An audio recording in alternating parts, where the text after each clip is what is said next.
Frank LaRose, informed the leaders of our state that the Democratic National Convention this year is being held after the Ohio deadline for getting a candidate on the ballot for President of the United States. Obviously, that creates a problem. When this has happened in the past, the Ohio General Assembly has passed bills that have remedied the situation to ensure that candidates from both major political parties are in fact on the Ohio ballot. That's what has happened in the past. Now, after Secretary LaRose's statement this year, leaders of the General Assembly indicated they would work on bills to remedy this situation. The Senate has passed several bills that would remedy this situation. However, the House of Representatives has failed to do this. The legislature had session yesterday and again failed to take any action. This is simply unacceptable. Ohio is running out of time to get Joe Biden, the sitting president of the United States, on the ballot this fall. Failing to do so is simply not acceptable. This is a ridiculous, this is an absurd situation. Therefore, tonight, pursuant to Article 3, Section 8 of the Ohio Constitution, I am calling a special session of the Ohio General Assembly to begin this coming Tuesday, May 28th. The purpose of this session will be for the General Assembly to pass legislation ensuring that both major presidential candidates will be on the Ohio ballot in November, as well as legislation that would prohibit campaign spending by foreign nationals. It is important that when Ohioans cast their vote for President of the United States Senator, and many, many other officials this fall, that they have the opportunity to cast a vote for either of the major party candidates for these offices. It's important that when they go to vote for president, that Joe Biden be on the ballot as well as Donald Trump. I'm happy to answer any questions. Governor, the Board of Donations is regarded as and the ensuing PAC restrictions that would be with it is regarded very much as a poison pill by the Democrats. Well, look, I don't know why this would be a poison pill. I'm not going to get into the merits of it, other than to say that I think when you ask most Ohioans, they would think that it's a ridiculous situation that a foreign national can come in to the state of Ohio, or not even come into the state of Ohio, and spend a significant amount of money to affect an Ohio ballot issue. We do not allow them to do that for candidates. Why in the world should we allow them to do that for a ballot issue? The Senate has already passed legislation in this regard. So clearly it is an issue. It's an issue that should be debated and should be dealt with one way or the other.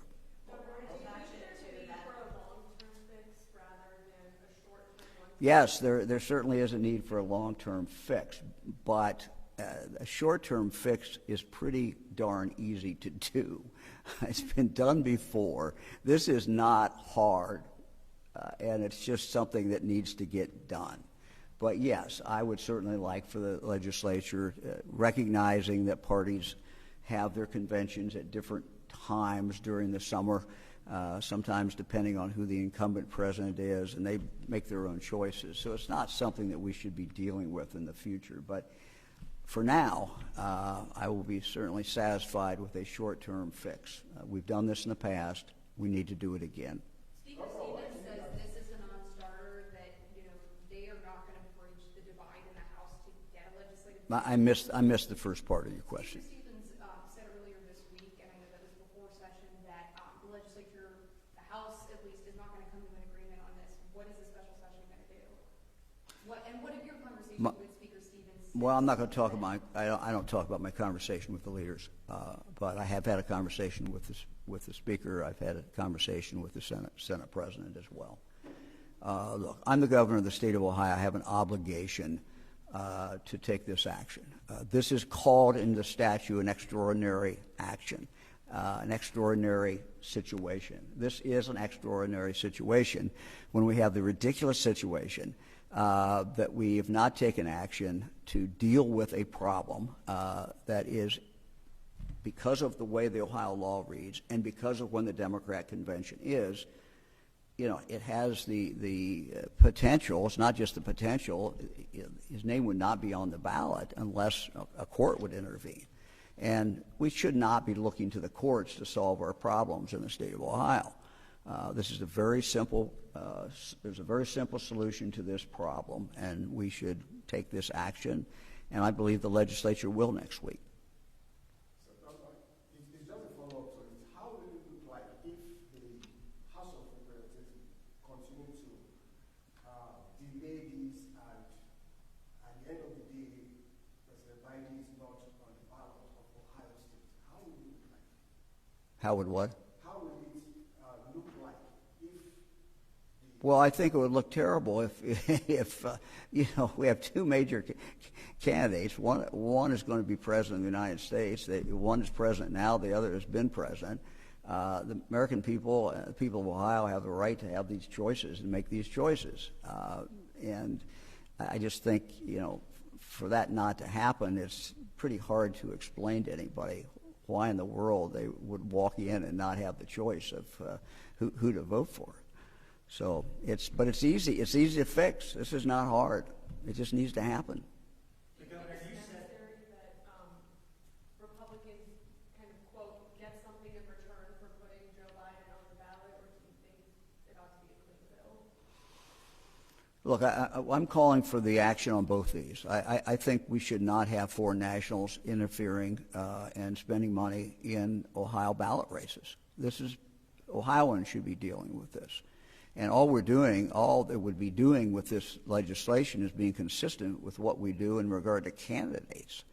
I just think most Ohioans would be shocked if they knew that you could have a millionaire or billionaire get involved in Ohio races, put ads up.